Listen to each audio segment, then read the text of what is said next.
Hello, this is JY3, and this is another race review, this time for the Bahrain Grand Prix, which has just finished. And it was a very exciting race this time out. It was very, very hectic, especially at the start of the race. It sort of petered out by the end. But Vettel ended up winning for Ferrari, followed by two Mercedes of Hamilton ahead of Valtteri Bottas, who pretty much ruined his chances of a win with his lack of pace, even though he got pole position yesterday, which is pretty odd. But and Raikkonen finished fourth place with Ricciardo in fifth, finishing out the top five. And then it was pretty standard, the rest of the grid order pretty much. So the main talking points of the race were pre-safety car with Bottas leading from pole. That's a dive bomb.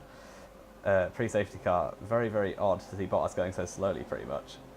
And very disappointing for him as the Red Bulls even, Verstappen and Ricciardo were able to keep up quite easily until Verstappen and Vettel tried the undercuts and then Verstappen's brake failed. So that caused a safety car which looked like Mercedes were going to take advantage of and get a free pit stop, as it did in China. So yeah, Vettel looked like he might lose out, but then actually Mercedes lost out as Hamilton tried to block Ricciardo to avoid double stacking, which backfired quite a lot. So yeah, Hamilton ended up in fourth place after the safety car with Bottas second, and then Ricciardo splitting them with Vettel leading. And from then on, it was pretty much line astern and no major changes other than Ricciardo losing all the positions on the restart somehow, and then Raikkonen, Hamilton and Massa passing him. Then later on, Ricciardo managed to get past the Brazilian once again. So yeah, pretty disappointing for Ricciardo, because if he'd stayed ahead after the restart, then he might have had a chance of a podium there. And then rounding out the rest of the order, we have Massa in sixth, as another quiet race for him, but he's a solid job. With Perez seventh from the very back of the grid pretty much, so well done to him. Who you pleased with that? Then it was Grosjean in eighth, opening his points total for the season, with Hulkenberg ninth, doing exactly the same thing, and Renault's points total. And I've been speared there, with Ocon getting his third 10th place in a row, so pretty consistent, but it'll probably be hoping for better at some point. So Ocon 10th, and a lot of non-finishers, with Alonso right at the end retiring, with Ericsson, Sainz, Stroll, Magnussen, Verstappen and Van Dorn all retiring from the race. Van Dorn not even making the start. So yeah, pretty disappointing for those drivers at the bottom of the grid. But the main talking points were the main battle rather was Kvyat, Palmer and Alonso for the mid part of the race. Alonso just showing how good he is by keeping up with those much faster cars, which sort of shows how good Alonso is, also shows how bad Kvyat and Palmer are, and that in my opinion they shouldn't still be in F1, but nothing can be done about that now.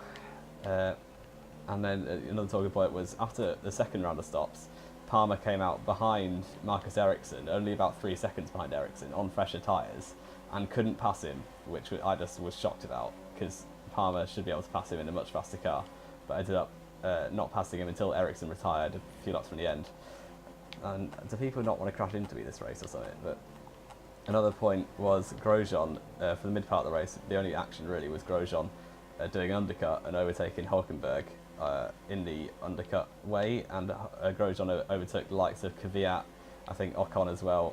He overtook all of them as he pitted very early compared to the rest of the field, but only undercut Hulkenberg, as Perez and Massa were too far ahead for him. But very good result for Grosjean, and he'll be pleased with that.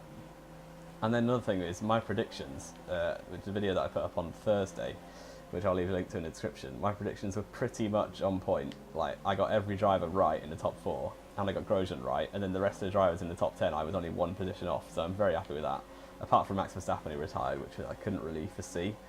But yeah, lots of crashes, and Carlos Sainz also absolutely killed Lance Stroll by dive-bombing him into Narnia into turn 1, which Stroll wasn't too pleased about. But another retirement for Stroll. He's going for De Cesare's record or something. Thumbs up if you get that reference, but I highly doubt it. Google it if you don't. And then yeah, Stroll with 3 retirements in a row, but this one wasn't his fault, as Sainz just absolutely dive-bombed him into turn 1 and killed his side pod. So yeah, unfortunate for him, but it'll probably open his points tally at some point in the season. So on the whole, a very good race, and I'm hoping that the future races in Russia and Spain after that and Monaco will be just as exciting. I'd give this race a solid 8 out of 10 for action, and yeah, very, very good to watch, exciting, and yeah, if you like this video, leave a like on it, subscribe if you want to see more. This has been JY83, and I will see you next time.